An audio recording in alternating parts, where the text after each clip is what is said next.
ನಾನೀಗ ಕನ್ಕ್ಲೂಷನ್ ನಿಮಗೆ ಬರ್ತೀನಿ let we are going into conclusion stage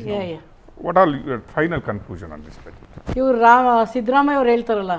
ನನ್ನ ಹೆಸರಲ್ಲೇ ರಾಮ ಇದ್ದಾರೆ ಅಂತ ರಾಮರಾಜ್ಯ ನಡೆಸ್ಬೇಕು ಅವರು ಇವರು ಬರೀ ಬಡವ್ರದ್ದು ಅಂತ ಹೇಳ್ಕೊಂಡು ಬಡವ್ರನ್ನ ಅಪ್ಲಿಫ್ಟ್ಮೆಂಟ್ ಮಾಡ್ತೀವಿ ಅಂತ ಅದು ಮಾಡಲ್ಲ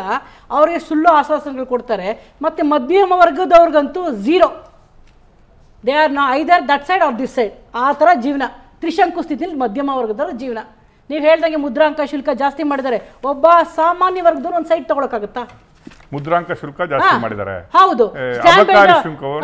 ಅದು ಜಾಸ್ತಿ ಮಾಡಿದ್ದಾರೆ ಮೋಟಾರ್ ವೆಹಿಕಲ್ ಜಾಸ್ತಿ ಮಾಡಿದ್ದಾರೆ ಇಲ್ಲಿ ಕೊಡ್ತಾರೆ ಅವ್ರು ತಗೊಂಡಾಗ ಅಲ್ಲಿ ಅಬಕಾರಿ ಇಲಾಖೆಗೆ ಹಾಕ್ತಾರೆ ಬಡವರು ಕೊಡ್ತಾರೆ ಅಬಕಾರಿ ಇಲಾಖೆಗೆ ಅವ್ರು ಹಾಕ್ತಾರೆ ದುಡ್ಡು ಅಷ್ಟೇ ಇಲ್ಲಿ ಆಗ್ತಾ ಇರೋದು ಬ್ಯಾಲೆನ್ಸಿಂಗ್ ಆಗ್ತಾ ಇದೆ ಆರ್ಥಿಕ ಅನ್ಯಾಯ ಕೇಂದ್ರ ಸರ್ಕಾರದಿಂದ ಆರ್ಥಿಕ ಅನ್ಯಾಯ ಆಗ್ತಾ ಪ್ರಶ್ನೆ ಮಾಡಬೇಕು ಕೇಂದ್ರ ಸರ್ಕಾರವನ್ನ ರಾಜ್ಯ ಸರ್ಕಾರದ ನಿಲುವನ್ನ ಬೆಂಬಲಿಸಬೇಕು ಕಾಂಗ್ರೆಸ್ನವರು ಇವತ್ತು 1 ರೂಪಾಯಿ ಕೂಡ ಇಟ್ಟಿಲ್ಲ 37 1 ಎಕರೆಗೆ 300 400 500 ರೂಪಾಯಿ ಮಾತ್ರ ಕೊಟ್ಟಿದ್ದಾರೆ 37 ಲಕ್ಷ ಜನ ರೈತರು ಈ ಒಂದು ಬರಕ್ಕೆ ಈಡಾಗಿದ್ದಾರೆ 875 ಜನ ರೈತರು ಆತ್ಮಹತ್ಯೆ ಮಾಡ್ಕೊಂಡಿದ್ದಾರೆ ಹಾಗೆ 6000 ಹಳ್ಳಿಗಳು ಇವತ್ತು ನೀರಿಲ್ಲದಲೇ ಕಷ್ಟದಲ್ಲಿದ್ದಾವೆ ಮೇವಿಲ್ಲ ರೈತರಿಗೆ ಇದರ ಬಗ್ಗೆ ಯಾವುದನ್ನೇ ಹೇಳದಲೇ ಮತ್ತೆ ಗ್ಯಾರಂಟಿಗಳನ್ನು ಹೊಸ ಗ್ಯಾರಂಟಿಗಳನ್ನು ಹೇಳಿ ಬರೀ ಹೆಸರುಗಳನ್ನು ಬದಲಾವಣೆ ಮಾಡೋದ್ರ ಮೂಲಕ ಕೃಷಿಗಾಗಲಿ ಪಶುಸಂಗೋಪನೆಗಾಗಲಿ ನೀರಾವರಿಗಾಗಲಿ ಯಾವುದೇ ರೈತರಿಗೆ ಸಂಬಂಧಪಟ್ಟಂಥ ಯಾವುದೇ ಸ್ಕೀಮ್ಗಳನ್ನು ಮಾಡದೆ ಹಣ ಮೀಸಲಿಡದೆ ಅಂತಕ್ಕಂಥ ಈ ಸರ್ಕಾರದ ಬಜೆಟ್ ಏನಿಲ್ಲ ಬಜೆಟ್ ಅಂತ ನಾವು ಭಾರತೀಯ ಜನತಾ ಪಾರ್ಟಿ ಘಂಟಾಘೋಷವಾಗಿ ಹೇಳ್ತದೆ ಇದರಲ್ಲಿ ಯಾವುದೇ ಮಾತಿಲ್ಲ ಇದು ಯಾವುದೇ ರೀತಿ ನೋಡಿದ್ರು ಕೂಡ ಕಾಂಗ್ರೆಸ್ಸಿನ ಈ ಬಜೆಟ್ ನಿರಾಶಾದಾಯಕವಾದಂಥ ಬಜೆಟ್ ಅಂತ ನಾನು ಹೇಳಲಿಕ್ಕೆ ತಮಗೆ ಬಯಸ್ತೇನೆ final review on the budget ಅಂತಂದರೆ ಬರೀ ಎಲೋಕೇಶನ್ಗಳನ್ನೇ ಇಟ್ಟುಕೊಂಡ ಬಜೆಟು ಅಂದರೆ ಈ 5-6 ವರ್ಷಗಳ ಬಜೆಟನ್ನು ತೆಗೆದು ಅದು ಏನೇನು ಕಾರ್ಯಕ್ರಮ ಯೋಜನೆಗಳಿದೆಯೋ ಅದಕ್ಕಾಗಿಯೇ ಸ್ವಲ್ಪ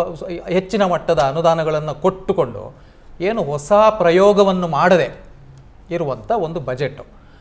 ಹಾಗಂತ ಯಾವ ಕ್ಷೇತ್ರವನ್ನು ಟಚ್ ಮಾಡಲಿಲ್ಲ ಎಲ್ಲ ಕ್ಷೇತ್ರವನ್ನು ಟಚ್ ಮಾಡಿದ್ದಾರೆ ಅದು ಎಷ್ಟು ಇಂಪ್ಲಿಮೆಂಟ್ ಆಗುತ್ತೆ ಈ ಎಲೆಕ್ಷನ್ ಇಟ್ಕೊಂಡು ಇವರು ಆ ನಂತರ ಎಷ್ಟು ಇಂಪ್ಲಿಮೆಂಟ್ ಆಗುತ್ತೆ ಅನ್ನುವಂಥದ್ದು ಕ್ವೆಶ್ಚನ್ ಮಾರ್ಕ್ ಗೌರೀಶ್ ಅಷ್ಟೇ ಸರ್ವಸ್ಪರ್ಶಿ ನಾವು ಸರ್ವೋದಯದ ಬಜೆಟ್ ಇದು ನಾನು ಹೇಳ್ಬೋದು ಸರ್ವೋದಯದ ಬಜೆಟ್ ಇದು ನೀವೇನೋ ಬಿಜೆಪಿ ಅವರ ಮಾತಾಡ್ತಾ ಇದ್ದೀರಿ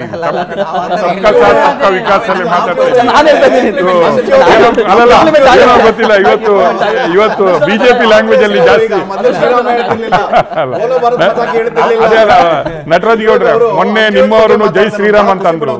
ಮೊನ್ನೆ ನಿಮ್ಮವರನ್ನು ಕೆಲವರು ಜೈ ಶ್ರೀರಾಮ್ ಅಂತ ಹೇಳಿದ್ರು ಇವತ್ತು ನೀವು ಸಬ್ಕಾ ಸಾಥ್ ಸಬ್ಕಾ ವಿಕಾಸ್ ಕಡೆ ಹೋಗ್ತಾ ಇದ್ದೀರಿ last question my last question so suppose if you want to rate this budget out of 10 ನಿಮ್ಮ ರೇಟಿಂಗ್ ಎಷ್ಟು 1 yes 5 10 out of 10 oh they have to tell yeah congratulations they have to tell distinction okay extraordinary budget ಇದು so we hope yes ರೈತರ ವಿರೋಧಿ budget ನಮ್ಮ ಎಲ್ಲರ ಆಶಯ ಸಿದ್ದರಾಮಯ್ಯನವರು 15th budget ಏನು ಐತಿಹಾಸಿಕ ಬಜೆಟ್ ಅಂತ ಡಿಕ್ಲೇರ್ ಮಾಡಿದ್ದಾರೆ ಮಂಡನೆ ಮಾಡಿದ್ದಾರೆ ಇವತ್ತು ಅದು ಅನುಷ್ಠಾನ ಆಗಲಿ ಐ ಥಿಂಕ್ ದಟ್ ಅದು ಪ್ರಾಕ್ಟಿಕಲ್ಗೆ ಬರಲಿ ನಾವು ಹೇಳಿದಂಗೆ ಅದು ಇಂಪ್ರಾಕ್ಟಿಕಲ್ ಆಗಿ ನಾಳೆ ರಾಜ್ಯ ದಿವಾಳಿ ಕಡೆಗೆ ಹೋಗದೆ ದೀಪಾವಳಿ ಆಚರಿಸುವ ಆಶಯದೊಂದಿಗೆ I think will close this debate